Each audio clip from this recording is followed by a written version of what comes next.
Dave County's opening day curse is pretty well established at this point, but even you must be scratching your head at how you've lost that game today. Yeah, absolutely. I just said, so listen, sometimes you don't get what you deserve in football as much as we hate it, dislike it, whatever you want to call it. You need things at times to a little bit of luck to shine on you, and we've certainly not had that today in any way, stretch or form. To draw the game, I'd probably been disappointed. To lose the game is, like I say, is really disappointing. More for the players, but like I've just said to them there, the one negative is the goal we conceded. It's poor defensively, and I'd question them from that. But on the flip side of that, if they can produce what they did in the second half over the course of a 46-game season, then I think we have a real chance of being where we want to be, because the characteristics were there in terms of what we want to be. We were relentless in how we attacked and got bodies forward. We can be better in terms of our quality and the areas we hit. We can be maybe less desperate in terms of occasions when we put hopeful balls in rather than balls where we really believed you're maybe going to score. So we can be a little bit more patient in that instance. But from a player's perspective, it's difficult. You're attacking that end. At times, you maybe want to put the ball into an area where you might score that's maybe a bit risky rather than being a little bit patient. But like I say, we'll get better with that. But like I say, I'm not a good loser. But even I have to say today, from a performance perspective, I can't ask a great deal more from them. And if, like I say, we can continue to produce that, then we'll be absolutely fine. Yeah, I mean, in terms of the second half, you were so dominant for large periods, and you talk about the goal for it to come from a scuffed free kick. Really, that must be incredibly frustrating from your point of view. Yeah, well, listen, it's our job to analyse and overanalyse it. So there will be fingers pointed, and has been fingers pointed just in terms of questions as to why that's happening, why are we doing that, why has that happened? Because ultimately, regardless of what happens, there shouldn't be a player getting a free strike from 6-7 yards out in the middle of our goal. So that falls upon individuals, collective, team, and we have to be better at that. Like I say, sometimes you can't prevent things, and regardless of what you do, be it a deflection, be it a little bit of luck, sometimes things don't shine upon you, and that's absolutely been the case today. So you gotta take it on the chin. It's a tough one to take, but move on to Tuesday. 15 shots over the course of the game to Gillingham's 5, but just 2 on target. And O'Noyley rattled the bar as well. But is there a disappointment there that you didn't work the goalkeeper on too many occasions? Yeah.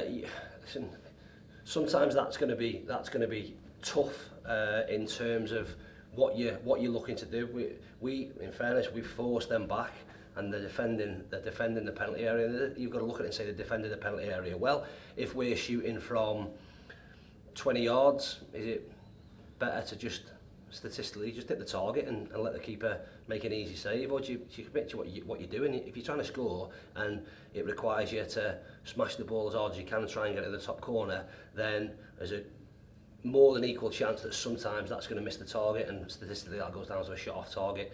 It was always going to be tough. There weren't many clear-cut chances, but when you've got bodies back, sometimes that's difficult. I think we had opportunities to potentially make more of the situations we had, but we didn't do that. Whether that's from our not poor play, but play that we can be better with, or whether that's down to how they've defended, then we will obviously look at that. But we've had enough situations within the game to, like I say, be disappointed that potentially a draw would have been disappointing, but to obviously lose is that extra disappointing.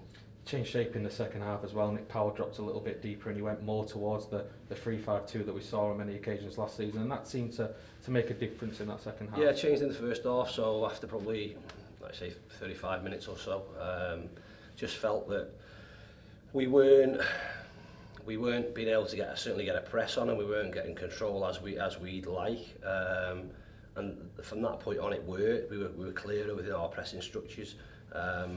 We created, like I say, a good bit of play in the end of the first half with Ryan stepping off the sides and end up getting a shot away on his right foot, his weaker foot. But And then second half from the get-go, really much better. Forced them back, got in really good situations. It's just that last bit. It's the hardest bit in football, scoring goals. And today is again highlighted even more. Everyone didn't need it highlighting that the margins between winning and losing at any level are really fine. And we will absolutely take the positives from today, move on. And for me, yes, Tuesday's important. We're going to go win that game, but the next league game can't come quick enough, because you do feel robbed a little bit, that we're not on the board in terms of points, and we're not on the board in terms of 3 points. Parallels a little bit with the opening day last season as well, in terms of being denied by a late offside flag. I mean, have you seen that decision back? It looked very tight from where we were. No, I've not seen it. Again, it's ultimately one of them. Listen, do you want to be more disappointed that officials made a poor decision? I half hope it's onside. It's offside rather, and you don't then even more curse what's happened today. But listen, we can't affect that. So we move on. Like I say, take the positives out of it. We analyse it, look at it, put stuff together that we think we can do better, and try and take that and put that into play on Tuesday. 4 debuts today, 3 of them from the start. How do you feel the new boys did? Yeah, I'm happy with how they did. Ibby obviously was captain and has been fantastic since he came in. Really consistent at a high level in terms of what he brings. And again, in terms of is easy to manage. We think we can coach him. We think we can improve him, and he'll definitely get better. Powley, different roles, but it's important that, like I say, we've got to get him the ball in the right areas of the pitch, because even today a little bit he showed that if we can get him on the ball within 35, 40 yards of their goal, then things will happen. People will come alive, and he'll look to feed them in, or he'll look to get finishes away himself. And Louis, in a slightly different role with our changing of shape, if you like, showed what he does. He's a pest. He's a ball carrier. He's unfortunate not to score, but he's worked his tripe off, got himself in good areas, and shows that even when teams are defending deeply, he'll cause these problems because of his ability and desire to want to carry the ball and want to go and be positive and take people on. So listen, really happy with them. Like I say, it's more disappointing the fact that when players and a team work as hard as what they did and do as well as what they did, that they're not reinforced and rewarded. That's like the right way to go. But I just said to them, I'm a true believer that the harder you work, the luckier you get. So we have to work harder, and we'll do that starting tomorrow in terms of what the staff do, but from players' perspective, starting Monday, and look forward to, like I say, a big game on Tuesday now. Just a quick word on Ryan Crosdale and Will Collar both missing today. What's the latest on those two? Yeah, Crosby, a little hip problem from, again, probably more due to the amount of extra time that was played in the pre-season friendly, and going beyond them 90 minutes. But we're hoping with him he'll be on the grass back end of the week. He'll probably miss Tuesday. Will, we made a conscious, listen, we could have had Will on the bench today. We made a conscious decision with Will to try and get another week of loading with it in him.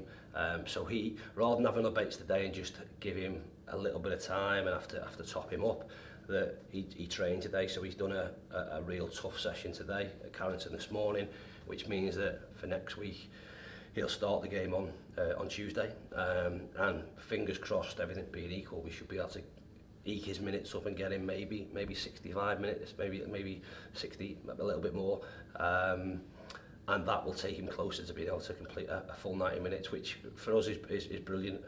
Like I say, he's been missed, not just missed in terms of not having him in the team, but even at the back end of last year, missed not being at 100% fit. So we're looking forward to that coming back, if you like. And just finally on Tuesday's game, is that a nice test to have at this stage of the season, away to the Championship side? You going into a game as an underdog, is that a nice kind of challenge to have? I'll tell you afterwards. Listen, it's a great game to play in terms of going to Hillsborough. It's another challenge similar to last weekend in terms of a Championship team. They'll be stinging a little bit from their result last night, just as we are. I'm sure they'll make changes. We'll make some changes, but we're not just going to play people for the sake of playing people. We'll put a team out there that we want to go and win the game with. We won't risk any that are potential have hangovers from today, if you like. But we'll be positive in terms of our approach and looking to progress through a cup competition and see what that brings. Thanks for your time, Dave. Cheers, thank you.